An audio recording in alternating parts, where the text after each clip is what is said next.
My name is Heather Upton, and at 34, I had stood in rooms most people only see on the news. None of them scared me the way my father's retirement party did. He raised a glass to his talented children, then pointed across the ballroom at me and told me to leave before I embarrassed him. 200 people heard it. A few of them laughed. What happened 40 seconds after he set that microphone down is the reason I am telling you this. Because the next voice in that room was not mine, and it did not belong to anyone in my family. Welcome back to Calm Drama Stories, where the quiet ones finally get the last word and dignity does the talking. If you have ever been underestimated by the people who should have known you best, you are going to feel this one. Drop a comment, subscribe, and stay close, because the moment my father stopped smiling is coming, and I want you in the room when it does. I drove 50 minutes from my place near Fort Meade that evening, wearing a borrowed gown that felt like a costume of myself. Under the neckline, on a worn chain, I carried my grandfather's dog tags. Pop, Sergeant First Class Raymond Upton, 22 years in, gone 15 of them now. I touched them at the valet stand the way some people check for keys. My father is Walter Upton. For most of his life, he has measured people by what they earn. To my family, I was the daughter who joined the army and never came back right.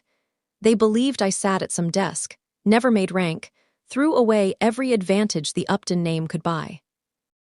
I had stopped correcting them years ago. The truth required clearances none of them held.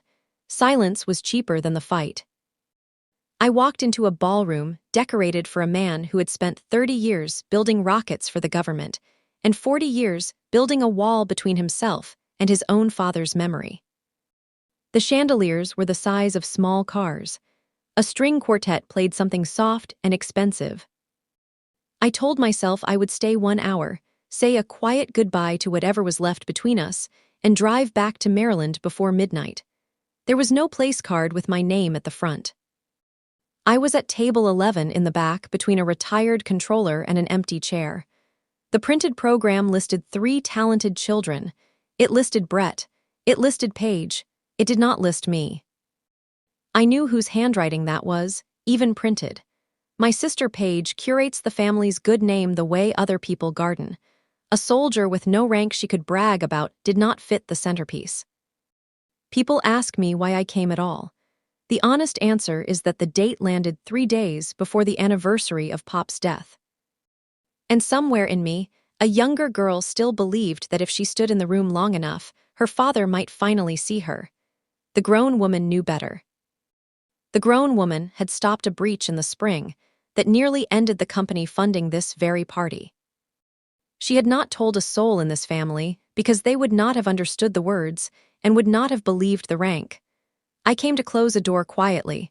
I did not come to make a scene. My brother Brett found me before the salads.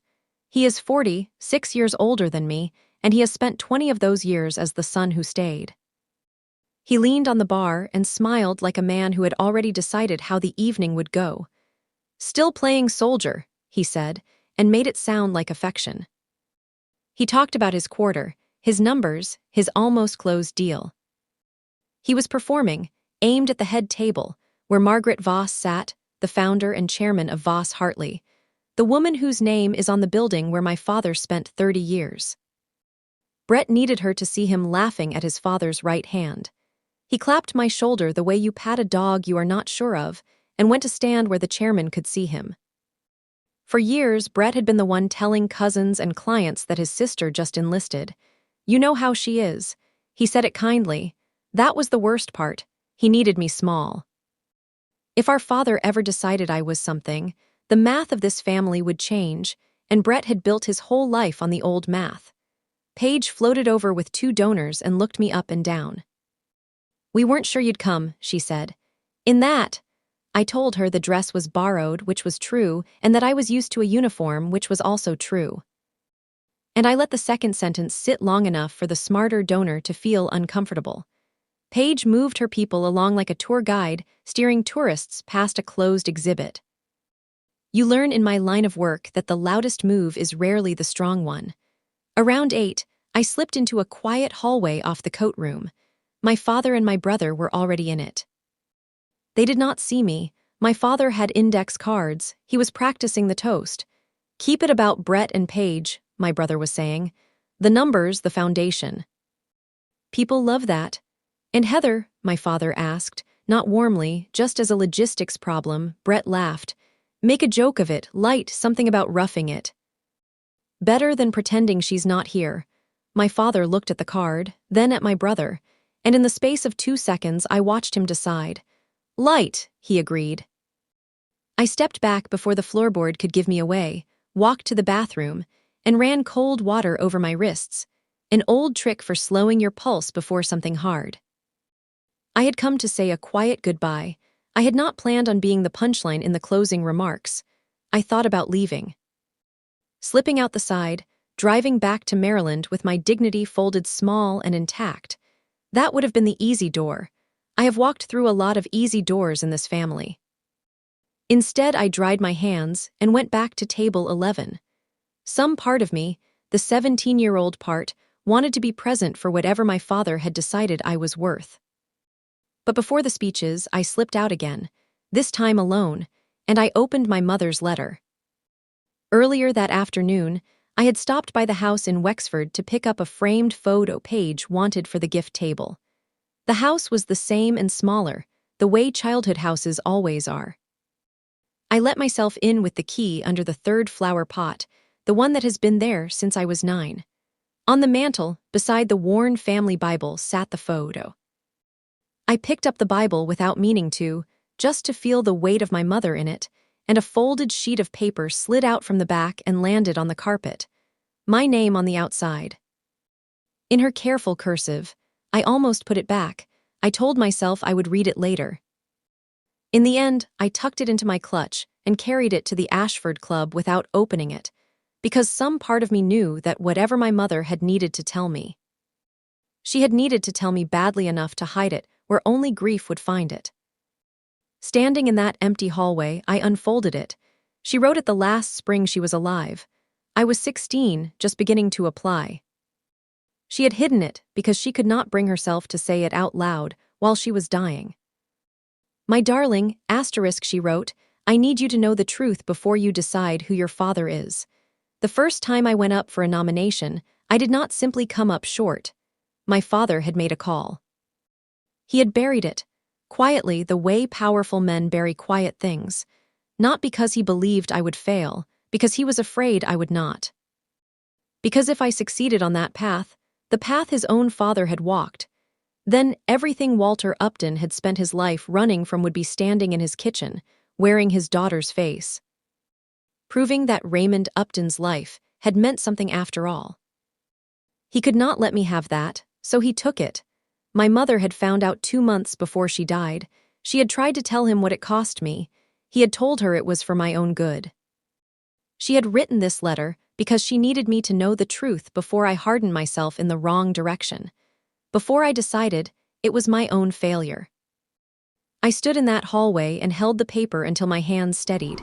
Then I folded it once, put it back in my clutch, and walked toward the ballroom. The room had gathered itself for the speeches. Brett was already positioned near the stage, exactly where the cameras would catch him. Paige stood with her donors, radiant and curated. Margaret Voss sat at the head table with the quiet stillness of a woman who has spent 40 years reading rooms. My father took the microphone. He was good at this. Silver and straight-backed and warm in the way that costs nothing. He thanked the board. He thanked the senator. He thanked Brett by name with a story. He thanked Paige by name with a joke that landed. He held the room the way he had always held rooms. Completely, effortlessly, like a man who had never once doubted his right to stand in the center of one. Then he looked across the ballroom and he found me at table 11 and he smiled. "And Heather," he said, "who roughed it so the rest of us didn't have to?" A few people laughed, the polite kind. He set the microphone down, and that is when Margaret Voss stood up. She did not ask for the microphone. Someone handed it to her because she was Margaret Voss, and rooms rearranged themselves for Margaret Voss. She held it the way she held everything, lightly, without effort, like it had always been hers. "Walter," she said, You have spent 30 years being exceptional at your job, and I mean that without reservation. She paused. But I want to take a moment, if you'll allow it, for someone you forgot to introduce properly. The room went very still. Earlier this year, Voss Hartley nearly lost a government contract that would have taken an entire division with it. Most of you in this room know that something changed in April. Very few of you know what. She looked toward table 11. Major Upton, would you stand? I stood. I was still wearing the borrowed dress. My grandfather's tags were against my chest. I had not changed my face. Major Heather Upton, Margaret said, served as the critical liaison in a classified interagency negotiation that preserved that contract and, frankly, preserved a great deal more than that. I am not able to tell you the details, because she is not allowed to let me.